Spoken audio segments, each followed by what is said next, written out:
કોઈ પણ કેલેન્ડરનું પાનું ફેરવો તો ખબર પડે કે દરેક તારીખ પાછળ કેટલી બધી વાર્તાઓ છુપાયેલી હોય છે. તો આજે આપણે એવી જ એક તારીખ એટલે કે 17 ફેબ્રુઆરીના ઇતિહાસમાં ડોકિયું કરીશું અને એની સાથે જોડાયેલી કેટલીક અસાધારણ વાર્તાઓ જાણીશું. 1 મિનિટ વિચારો.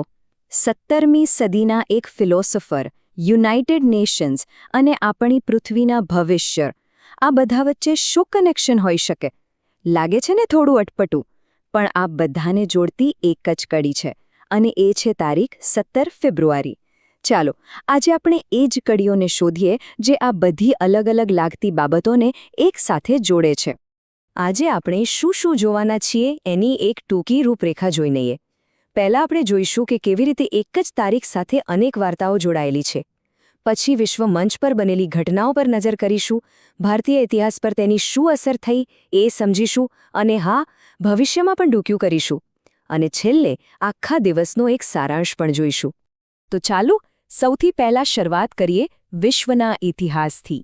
જોઈએ કે આ 17 ફેબ્રુઆરીની તારીખે દુનિયાભરમાં એવી તો કઈ ઘટનાઓ બની જેણે ઇતિહાસને એક નવો વળાંક આપ્યો. અહીં આપણી સામે 3 અલગ અલગ સદીઓની 3 બહુ જ મહત્વની ક્ષણો છે.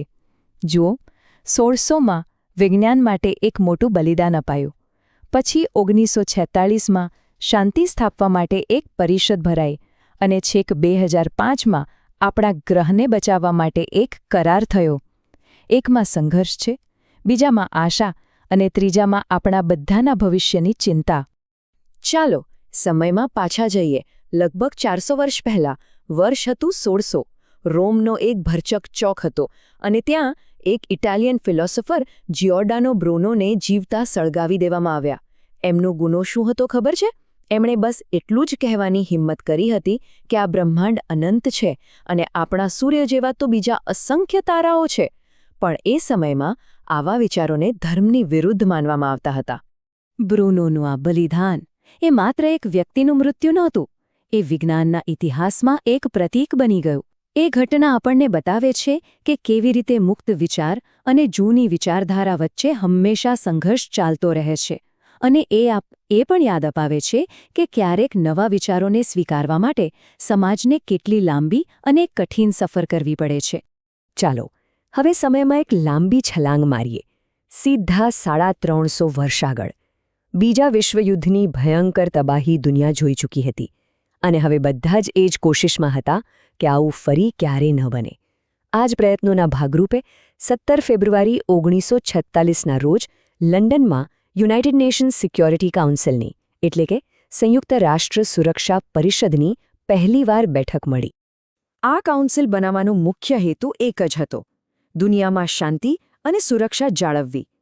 આ કાઉન્સિલને એવા અધિકાર આપવામાં આવ્યા કે તે દેશો વચ્ચેના વિવાદોની તપાસ કરી શકે, સમાધાન માટે રસ્તા સૂચવી શકે અને જો બહુ જરૂર પડે તો સૈન્ય કાર્યવાહી પણ કરી શકે. સાચા અર્થમાં આ દુનિયાની સૌથી શક્તિશાળી સંસ્થાઓમાંની એક છે, જેનો મૂળ ઉદ્દેશ યુદ્ધને રોકવાનો અને વાતચીતને પ્રોત્સાહન આપવાનો છે. અને હવે આવીએ આપણી 21મી સદીમાં. તારીખ એ જ 17 ફેબ્રુઆરી, પણ વર્ષ 2005. આ દિવસ આપણી પૃથ્વી માટે બહુ જ ખાસ હતો, કેમ કે આ દિવસે ક્યોટો પ્રોટોકોલ નામનો એક આંતરરાષ્ટ્રીય કરાર લાગુ થયો. સીધા શબ્દોમાં કહીએ તો આબોહવા પરિવર્તન એટલે કે ક્લાઇમેટ ચેન્જ સામે લડવા માટે આખી દુનિયાએ ભેગા મળીને કરેલો આ પહેલો મોટો અને ગંભીર પ્રયાસ હતો. હવે એમ કહી શકાય કે આ કરાર કદાચ સંપૂર્ણ નહોતો, એમાં ઘણી ખામીઓ હતી, પણ એનું મહત્વ એટલા માટે છે કે પહેલીવાર દુનિયાના મોટાભાગના દેશો પર્યાવરણ જેવા ગંભીર મુદ્દા પર એકસાથે એક મંચ પર આવ્યા. આપણા ગ્રહના ભવિષ્યને બચાવવાની દિશામાં આ એક ઐતિહાસિક અને બહુ જરૂરી શરૂઆત હતી. તો આ તો થઈ વિશ્વની વાત, પણ હવે ચાલો આપણા દેશ ભારતના ઇતિહાસ પર નજર કરીએ, કારણ કે 17 ફેબ્રુઆરીની તારીખે આપણા દેશના ઇતિહાસમાં પણ પોતાની એક અલગ અને ઊંડી છાપ છોડી છે. આ એ જ તારીખ છે જ્યારે ભારતે 2 મહાન વિભૂતિઓને ગુમાવી: 1986માં જિદ્દુ કૃષ્ણમૂર્તિ અને 1988માં કર્પૂરી ઠાકોર.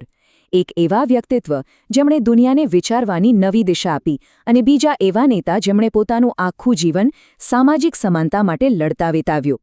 આ શબ્દો છે વિશ્વવિખ્યાત દાર્શનિક જે કૃષ્ણમૂર્તિના, જેમનું નિધન 1986માં આ જ દિવસે થયું હતું.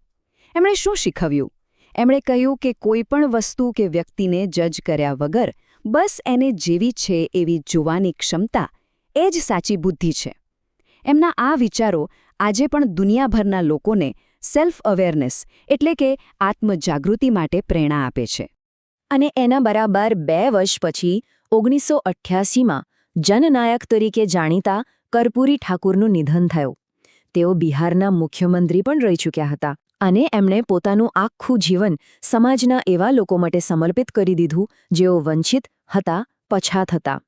ભારતમાં સામાજિક ન્યાયની લડાઈની જ્યારે પણ વાત થાય ત્યારે કર્પૂરી ઠાકુરનું યોગદાન હંમેશા યાદ કરવામાં આવે છે. પણ જુઓ, આ દિવસ માત્ર વિદાયનો નથી, આ એક એવી તારીખ પણ છે જે સર્જન સાથે જોડાયેલી છે. આ જ દિવસે બંગાળી સાહિત્યના એક બહુ જ મોટા અને પ્રભાવશાળી કવિ જીજ્ઞાનંદ દાસનો જન્મ પણ થયો હતો. આ એક જ વાત આપણને બતાવે છે કે કેવી રીતે એક જ તારીખ એક તરફ નુકસાનની અને બીજી તરફ સર્જનની બંનેની સાક્ષી બની શકે છે. ભૂતકાળની ઘણી વાતો કરી લીધી, બરાબર ને? તો હવે એક કામ કરીએ. ચાલો એક છલાંગ લગાવીએ સીધા ભવિષ્યમાં. કારણ કે આવનારી 17 ફેબ્રુઆરીએ પણ આપણા બધા માટે એક આકાશીય અજાયબી રાહ જોઈ રહી છે. વર્ષ 2026માં તારીખ 17 ફેબ્રુઆરીના રોજ આકાશમાં એક જબરદસ્ત દ્રશ્ય જોવા મળશે. એક વલયાકાર સૂર્યગ્રહણ, જેને રિંગ ઓફ ફાયર પણ કહેવાય છે. આમાં શું થશે? ચંદ્ર સૂર્યની બરાબર સામે આવી જશે, પણ એને પૂરો નહીં ઢાંકી શકે, અને એટલે સૂર્યની કિનારીઓ પરથી પ્રકાશની એક ચમકતી વીંટી જેવું દેખાશે. દુઃખની વાત એ છે કે આ રિંગ ઓફ ફાયર આપણા ભારતમાંથી તો નહીં જોઈ શકાય, પણ છતાંય આ એક એવી મોટી ખગોળીય ઘટના હશે જે આપણને ફરી એકવાર યાદ અપાવશે કે આ બ્રહ્માંડ કેટલું વિશાળ અને અદ્ભુત છે. તો ક્યાંથી શરૂઆત કરી હતી આપણે? વિજ્ઞાન માટેના સંઘર્ષથી. અને ક્યાં પહોંચ્યા? ભવિષ્યના એક આકાશી નજારા સુધી. આપણે આજે એક લાંબી અને રસપ્રદ સફર કરી છે. તો ચાલો ફટાફટ આ બધી વાર્તાઓને એક સાથે જોડીને એનો સાર સમજી લઈએ. આ ટેબલ પર એક નજર નાખો. એ સ્પષ્ટપણે બતાવે છે કે 17 ફેબ્રુઆરી એ માત્ર કેલેન્ડરની એક તારીખ નથી. એ તો માનવ ઇતિહાસના અલગ અલગ પ્રકરણોનો સંગમ છે. અહીં વિજ્ઞાનનો સંઘર્ષ છે, શાંતિ માટેની કોશિશ છે, પર્યાવરણની ચિંતા છે, દર્શન અને વિચારની ઊંડાઈ છે, અને સામાજિક ન્યાય માટેની લડાઈ પણ છે. આ બધી મહાન ગાથાઓ આ એક જ તારીખ સાથે ગૂંથાયેલી છે. એક જ દિવસ, પણ એમાં સદીઓનો ઇતિહાસ સમાયેલો છે.